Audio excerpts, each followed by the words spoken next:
Good morning, everyone. There. Oh, Good I like morning, that Joe. blue you have on. I Mine's like blue yours too. too. Yeah, there you Beautiful. go. There you go, Joe. Well, this Professor Joe. this was the cleanest thing I had, so that's I pick my clothes how clean they are. This Hey, is fresh. when you're a bachelor, that's what you do. Ah, yes. You know, good morning, everyone, and welcome. Thank you for joining us and learning with us. As you can see, again, the Torah, the Old Testament is endless, and Joe and I enjoy, being here with all of you. We're learning together, growing together. Hopefully, this is changing your lives because you're learning what to do in this world. This world is not simply, come in and do whatever you want to do, and it's gonna be peachy. Right, right. If that was the case, think about it, Joe. Like you were saying, you were saying earlier about getting married, having a. Go ahead, say that. You were All saying. right, well, what I was saying as far as what's happening now in the world, I mean, according to what they're saying in all the books, the Bible, the Torah, everything, that God knew everything before everything was even created. He knew everything. So if he knew everything that was going on in the world, I mean, then why is this happening? Why is this still happening? It's like this one I wanted to mention before, Victor. Like we all have a perspective when we get married. What do you want to have? The perfect family. You want to have that picket fence in front of it. But if you saw the picket fence was going to be rotted with snakes and bugs, would you buy it? Would you create it? Yeah. If you saw one of your child was going to kill the other child, would you want that? No. So in your mind, you want this beauty. And why? I mean, what was God seeing when He created the world? Didn't He want this beauty? He did want the beauty, but it's corrupt now. And then He even said before the flood, man is corrupt. I'm going to flood the earth. So didn't He know this before? So, I mean, why is this happening? If God knows everything and loves everything, I'm asking a question. I have no idea. And whatever you believe is what you believe. You know, we're here talking about God. And whatever your belief is, follow your own belief. And if it's wrong, it's wrong. If it's right, it's right. Who knows what right is? Victor, go on. Capitalize on that. Well, as you know, where again, Joe's representing it's like a defense attorney and defendant and prosecutor. So again, we're both bringing. Again, I had questions too. I had a lot of questions. Don't think that I didn't have questions. Why? Those questions was there because I did not know. Well, everybody has questions. There's not one person out there that's going, "What are we doing here? What am I doing here?" It was supposed to be God created us out of love. But then, is there love in the earth? What's happening? Yeah, well, He gave us free will. Maybe He shouldn't have gave us free will. And He put the devil in. Maybe He shouldn't put. You create a world. Why would you keep a snake or a?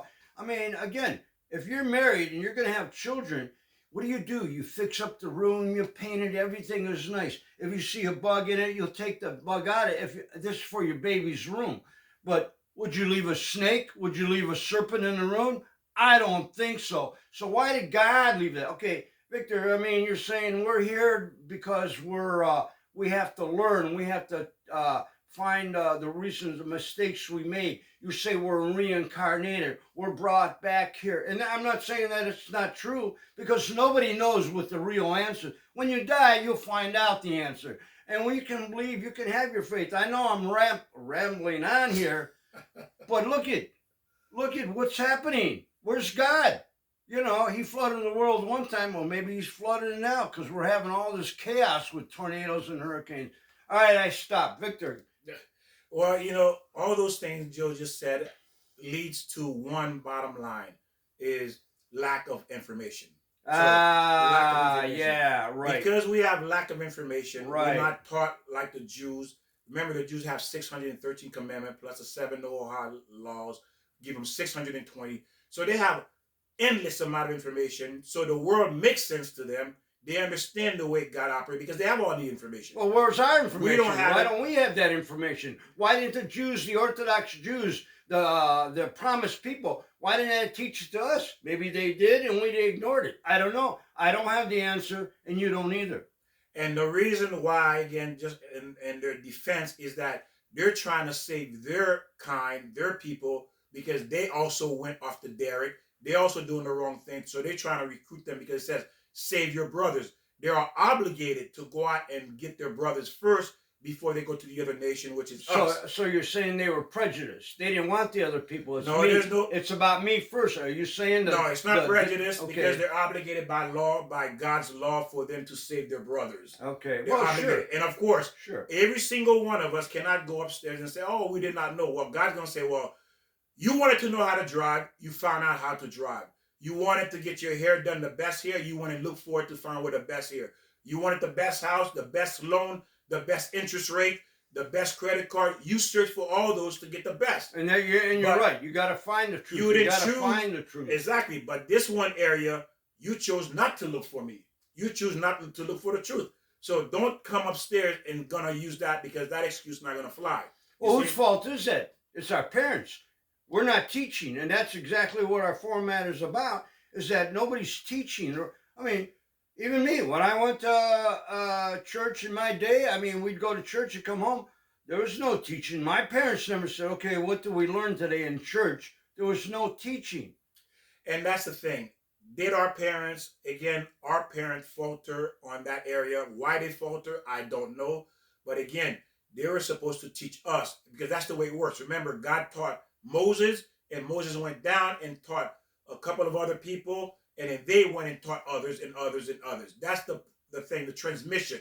It goes, they say the transmission of the Torah go from father to son, and father to son. And that's called, again, there's a game that the kids play called telephone. When you say one thing to one person, I'm telling you, by the time it gets to the 10th person, it's all screwed up. So we're always fighting about the Bibles, which is the right thing. It's been destroyed. It's been changed, in which we shouldn't alter, right? Should we alter the Bible? Exactly. It says not to alter, but remember, if you look at the Jewish Torah, it is 3,400 years old, and they all are identical to this day across the world. No matter where a Jew live, it's word for word. It hasn't been altered. It hasn't been changed. So the day of Moses, that text still exists from the day of Moses was given it till today. So again, that's true. It hasn't been altered. Right. Okay? That's true. But it also says in your Torah and in the Bible that the pen can be mistrusted. The pen, because man, who were even the prophets, they were, which the 10 Commandments came from Moses, who like Victor just said, Moses taught, who was it first? Aaron or something? Aaron. And then it went down to the prophets. There you go with telephone. By the time it gets down to the prophets, and the prophets tell us, there you go. What it says in the Bible, the pen could be misleading. So that's why we're all confused. Who knows what is right or wrong? So, but whatever your belief is, whatever we say, we're not telling you to believe what we say. Do your own research. Find out what your belief is. And if it's not against the 10 Commandments, then you're on the right path. Naturally, I mean, what is the 10 Commandments? Thou shalt not kill. Thou shalt not steal. Thou shalt not commit adultery. I mean, everybody has to agree with that. I mean, to say, well, you can kill who you want. No, we all agree with the 10 Commandments. And what happened is that, again, this is why, again, remember, you have an entire nation, an entire country has been adopted to this, the Torah, to live by it, okay? So they've been living by this since the day of Moses. It has not changed. It has not altered, okay? So again, this is a truth that's been around, an ancient truth that's been around, and these people have been practicing and keeping it law, and it has not been altered. So now it talks about, this is a part of it that, again, we're jump into marriage, that we talked about a couple of videos about why it goes wrong. Why does it go wrong so badly? Like we mentioned, that we're not taught. What we see about marriage is what we saw from our parents, basically, and then on television. Right. So if it's being portrayed a certain way, we're going to think that's what it is. Exactly. But the human being is a complex creature, a very complex creature. And it has to be, that's why God gave those laws, because he created us. And he said, these laws is what you should not violate, because these laws are going to lead you astray. But if you follow them, then marriage is going to be what you want it to be. Remember, the laws God has given us, the rules, the commandment, is only for our benefit. It's not for God's benefit. God doesn't need anything. It's for our benefit. Same thing when you have rules in your house. Same thing when you have rules on the job. It's a benefit to what? For the company to survive. The laws is for the company to survive. and you are like the end product of benefiting from the rules of the company, if it's a righteous company. Victor, did you ever buy a car and you go, oh, that car looks so good. I like that car. And you buy it and you find out there's so many defaults. And what is the problem here? It's because you like the outside, you didn't like the inside. And you want to know why? You want to know why marriages are all distraught now and disrupted, divorces, is because we pick a person, we look at the outside. Oh, look at this person. Beautiful package. Right, beautiful package. Money, making a doctor, lawyer, which is nothing wrong with that, but we're looking not at the heart. So why is the marriages all screwed up? Is because we don't even know who we are. We choose somebody who we don't even know who they are. You get married and then you realize, whoa, I think I made a mistake. This person's not doing his responsibility. And or her responsibility. And the reason you pick that person, whatever that person may be, meaning that's who you are too. You're selfish, yeah, right? That's you who you are. decided to marry someone. Whatever that person is, whether he's good or bad, that's who you are. That's an indication of your true that's self. That's true, right. And that's why you stayed 10 years. If that wasn't you, you wouldn't have stayed 10 years. You stayed 10, 15 years because that's who you are, okay? So you can't say, oh, he did this to me, she did this. No. That's who you are. It's just that you had enough of you. You had enough of you beating you up. You see, you got tired of you beating yourself up is why you don't want this anymore. But that's who you are. Now, it says in the Torah that your spouse is your flesh. How can you abuse your flesh? If you love somebody, you would never abuse them. You don't abuse yourself, right? In the marriage, you're supposed to view your spouse as your flesh. No one's going to take a knife unless you're psychotic and cut themselves, burn themselves, or hurt themselves. No one's going to do that to themselves. Why? Because you love you. That's right. When you look at your spouse is supposed to be your flesh. They are part of you. You say, well, what do you mean they're my flesh? Well, where do you think Eve came from? Eve came from the rib, part of the flesh. What do you think your children are? Your children is part of your flesh. Your husband is part of your flesh. And this is how a real true marriage is supposed to view. But remember, marriage is something that is spiritual. Feeling is spiritual. And this is where everybody pretty much get it wrong. They're thinking feelings have to do with the flesh. Feelings is a spiritual component. Marriage is a spiritual component. If you're not tapped into those two spiritual, it will not last. Now, there are exceptions, but again, if a storm comes, these marriages could fall apart because why? If it's not grounded to the spiritual world, it's not going to succeed. All right, so when you're looking for your soulmate and you brought the word in flesh, so where does flesh, so if I'm looking for my soulmate, what do you mean by flesh then? Do you mean by the heart, by the mind? What does flesh mean? Flesh means the way you treat the other person like you treat yourself. Ah, okay, yeah, that's because that you were saying. Yeah, you don't want, because who's going to mutilate themselves? Well, yeah, there are people that do that. For those are the sick. We're not talking about the sick people. Right. We're talking about a normal person never going to do that. Right. They're going to always, a normal person going to always do everything they can to treat themselves good, right? Right. The finest steak, the finest wine, the finest restaurant, the finest house, the finest clothing. You're always looking for the best for you. Exactly. Well, that's the whole point, how you treat yourself so glamorously, so generously. That's how you're supposed to treat your spouse. So in the marriages nowadays, I don't know what the percentage is. I'll guarantee you, as far as you're saying the flesh, there's many people who even if you don't cut someone, if you hit them, that's still abusing the flesh. So, I mean, that's how prevalent in the world today, where people are mistreating people. They're abusing them physically, not even talking mentally, but physically. And then you say, why do you stay in the marriage? I think a lot of people will say, well, I stayed in marriage for the kids. Well, that's a beautiful thought, but you don't want your kids to grow up where you two are fighting. They're going to go, oh, is this what marriage is about? Mom and dad are fighting. They're stabbing each other. They're swearing at each other. Okay, I think I'll get a marriage like that too, because mom and daddy had it.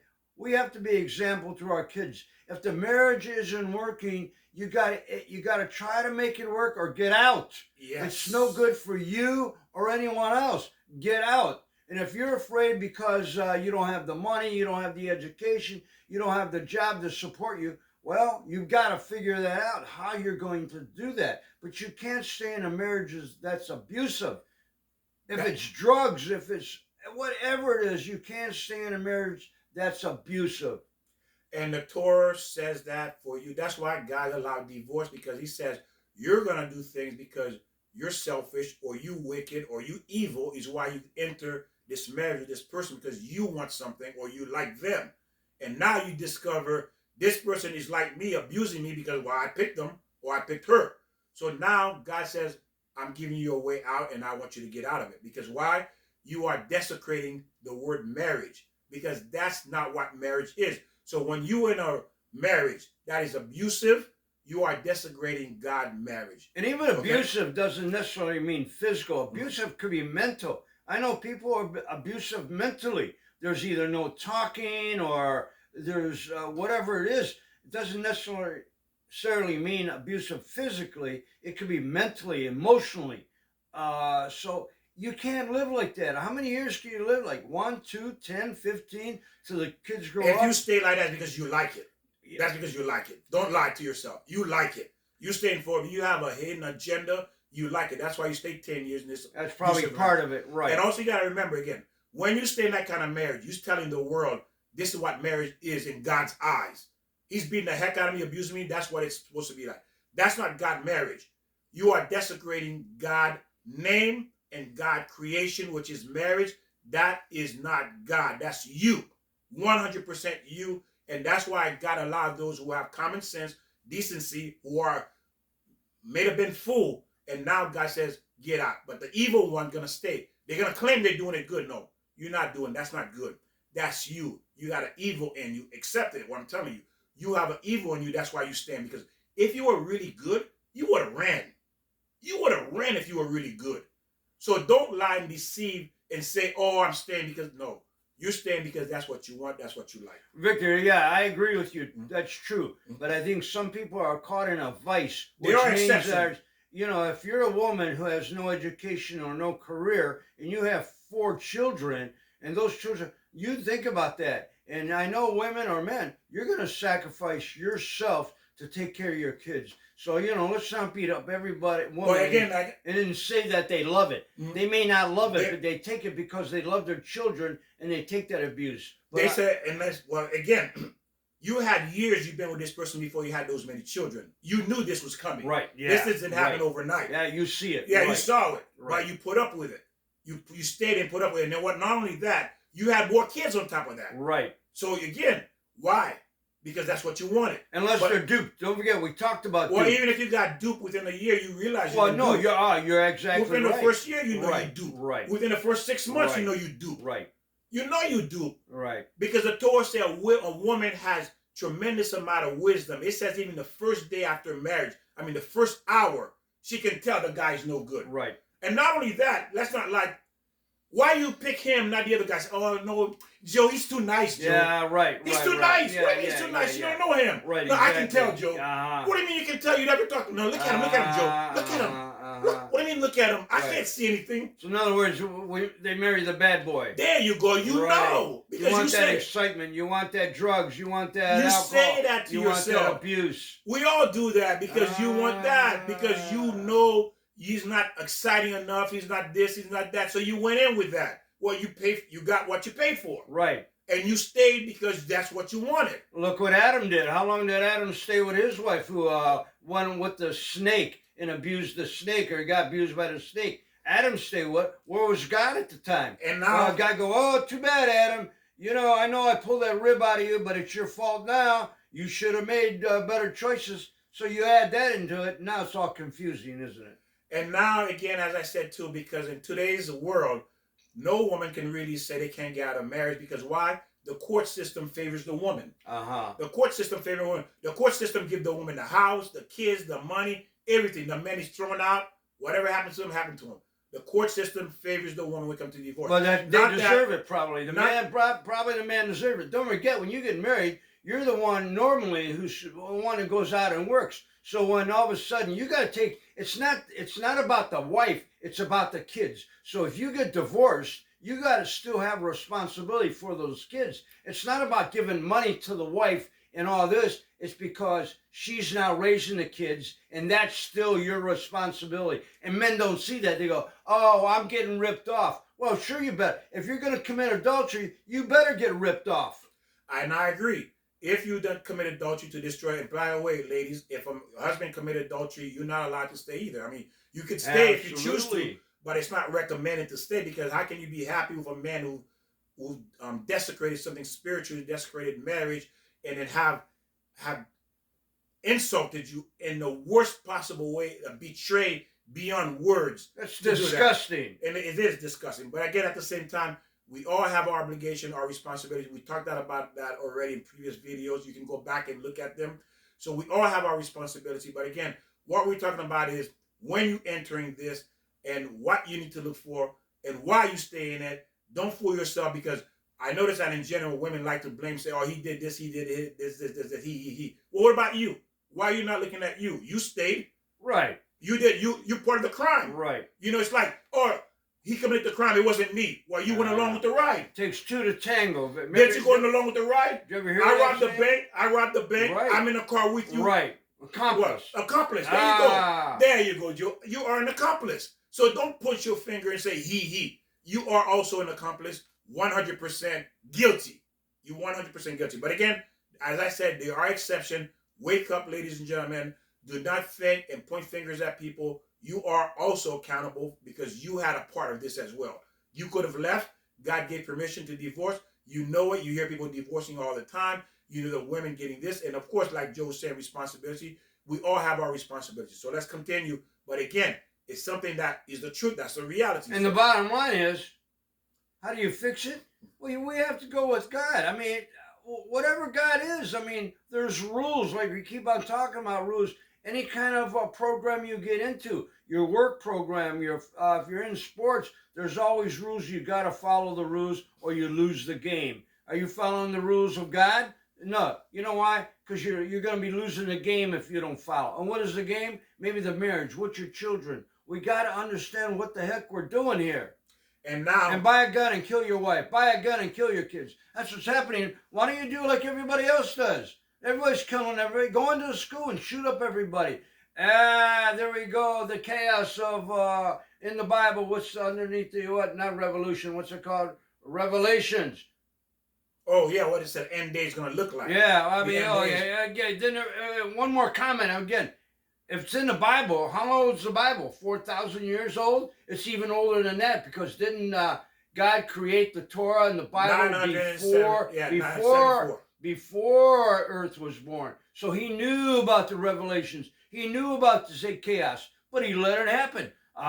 Okay, you tell me the answer. I don't have that answer. Well, again, the Torah has the answer. If, again, we were not taught those answers. The Jews, the Orthodox Jews. So how do you follow? Like Victor, if you got a program in football or anything, it's the same thing. You buy a car. If you don't look at the manual and your engine blows up because you didn't put any oil in it, well, right, you're right, Victor. It's your fault because you didn't read the manual. But if they don't give you the manual, we didn't give it. We're not giving it, and that's what's happening now. We don't have the manual because your parents didn't seek the manual. The parents before they seek the manual. There you go. And because we didn't, our parents did not seek it to teach, which I did. I'm seeking it. That's why we're doing it. Because why? I'm able to teach it to my children as well, and to people and friends and people like you. Why? Because I have a deep urge, a need to understand, why am I doing here? What is this purpose? What is my purpose in this world? Why things fail? There has to be an answer. And why it didn't work. And we're doing what I'm just doing.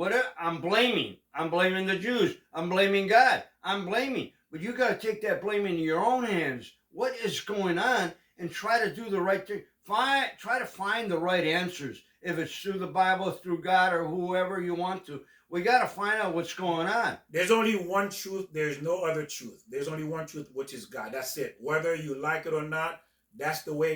He's the creator. There's only one truth. There is no second or third. There's simply anything else is an illusion. That's why your life turned out that way, because you thought there was another truth. Think about it for a minute.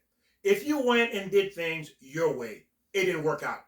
Did not mean what you thought was wrong. Exactly. What you thought was wrong. And you tried again, it was wrong again. You tried again, it was wrong. People have been married 3, 4, 5, 100 times, and it didn't work. That means something about you is wrong, because that means your understanding is false. That's why it fails. If it were right, it wouldn't have failed.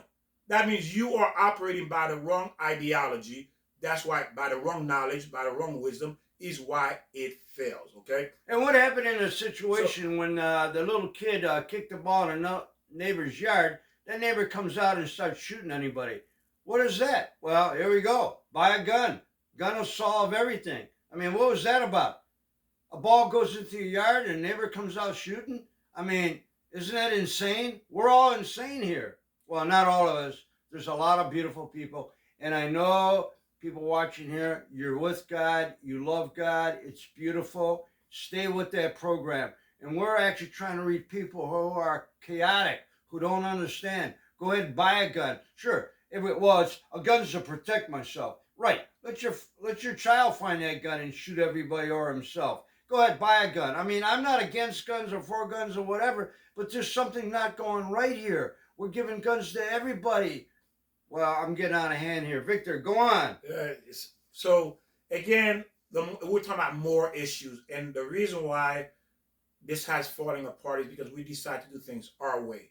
We decide to avoid God's instruction. That's why the world looks like it looks today. There you go. There you go. That's why it Going looks like back that. there, and you're right. So You're right. again, as long people, and the Torah says, man cannot exist without the Torah, without God's instruction. Meaning that you can't exist. It will only deteriorate. Think about it.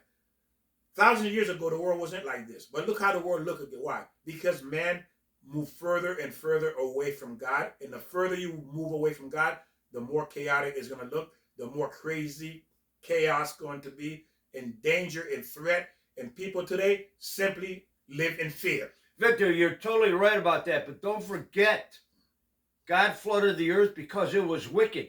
It wasn't any different then than it is now. Because why did God flood the earth? Well, there's two reasons. You said it, that God said to Noah, well, you didn't teach the people. Mm-hmm. The people are wicked. So you're right, Victor, it's chaos now, but it was chaos back then. There was always wars with kings and whoever. Well, look at how Moses came down. He was upset with the people, and he broke the 10 Commandments. He had to go back up, 3 times to talk to God? Correct, 3 times.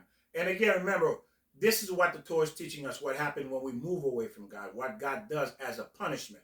This is the lesson we should be taking from it. The punishment from moving away from God, meaning that we are going to be self-inflicted punishment. But let's continue this. So now, again, these are ideas that needs to be in the forefront, especially more of the man and the women, more so a man being giving and a taker. A man doesn't constantly think of his wife 24/7. He doesn't do that.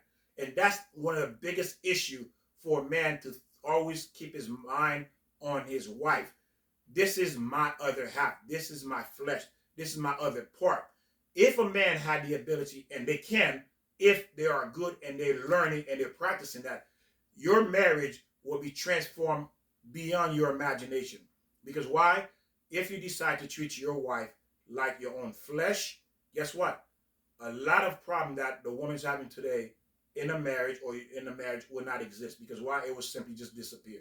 But again, these are the instructions. Victor, you're right about that. Right. We have to think of our spouse, but it can't be. How can it be constantly when you have an obligation at your boss? I mean, that's a fine balance. You can't be thinking of your wife because, I mean, it might be thinking what happened last night. Ooh. And then you get distracted about it. You also have to have responsibility for your job and for all the responsibilities that you do. When you're driving, you can't be thinking of your wife.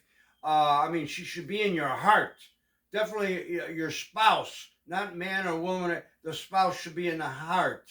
And then your brain's got to be what you're doing. So, you know, we got to explain what that means, that you say 24/7. That's what the Torah says. So I'm not going to go against the Torah. It says that you have to find a way to do that. Well, that's what I'm saying. Right. That's what the Torah does say. But the Torah means in the heart. I can't say what it means because I don't know. Well, I know. I mean, right. I mean, doesn't make sense? You can't be thinking of everything and not concentrating on your driving. So you're right. It has to be in your heart. Your wife, your spouse got to be in the heart, but you got other responsibilities. It doesn't say heart, it says mind. Because why? That's why all transactions. Well, mind, right. Yeah. Well, so right. Because meaning that you have to be conscious of her, because why? Right. At the end, everything's meaningless. It's the wife. It's your spouse. Because why? We're only here for a short period of time. Everything else is secondary. I'm not debating that. No, I'm not saying that either. Right, no, you're right. You're right. Even though you at work, think about it, women who's been in love and man, you at the work. And what happens is when you love someone, You cheer for it. Ooh, why are you so Right. happy today? Right. Why you Beautiful. why Exactly. you doing all of you excited to do your Right. job? You know you want to finish it because that person on your mind. Right. And You what the know, Torah is saying is this: if you're wrapped up at work and you can't go to home at the right time your wife expects you, there's where you call up and say, honey, I'll be late. You have to have respect. You're right. Your wife, your spouse got to be number one. But also, too, you got an obligation. So you can't be constantly thinking, having the wife or even a mistress people have in your mind. You have to concentrate on the job. That's your responsibility at the time. You can still have your love, your picture right there or whatever. Always have the respect of your spouse. That's what Victor's saying. That's what okay, I won't say the Victor. Torah. That's what the Torah is saying. Yeah. Have respect for your spouse, your soulmate. And the path of, as far as the path to get to that point where that person feels like they are part of you, is to be a giver, not a taker. Think about it, what that means. As a mother, women can understand that, relate to this as a mother. What do you do as a mother? You give, give, give, give, give. Do you wait for your son to come to you and ask you for something, or your daughter? Maybe when they get a certain age, you know, they want certain things you're not aware of. But as children, as babies and infant, you constantly monitoring 24/7. What do my daughter need? What do my son need? And you looking, and you know right away. Oh, they need a new pair of shoes. Or the shirt is too small. Or the diaper too small. Right. Or there's not enough food. There's too much food. You're constantly analyzing what this child needs for you to provide. And what are you doing? Giving. Even if your child is 100 years old. Hey, honey, when you come home to see mom, what do mom want to do? She want to cook for you. She says, sit. She want to do things for you. You're 100 years old. You're a 100-year-old man. And your mother still wants to give you. Not really wants your mother say, can you give me, give me, give me. Most parents, most mothers do not ask. What they do, they give. Victor, you're right. In any relationship, too, even on work, but we're talking about marriage now, it's giving. But also, too, you have to understand about receiving. It's beautiful to receive. You have to receive and understand what somebody's giving you. Even if it's your child, you like that acknowledgement. Thanks, mommy. That's part of it. It's not necessarily a material thing, buying diapers or buying a dress or buying a football. It's not just that. It's also, you have to learn to accept and receive. So it's a balance between giving and receiving. You have to know how to receive. And a lot of times I used to be trouble with that when somebody would say, here, Joe, take this for doing that. I go, no. But you have to accept that, because when you give, you also want to receive. And when you receive, you want to give. Keep that in mind. It's about the balance that you have to understand. To piggyback on that, the Torah says, which we covered that before too, is that when you receive, you actually giving. Because Yes. you're actually giving. There What are you go. giving? You're giving that person a feeling of Yes. self-worth that you appreciate. See, you're giving them a feeling when you take it, when you receive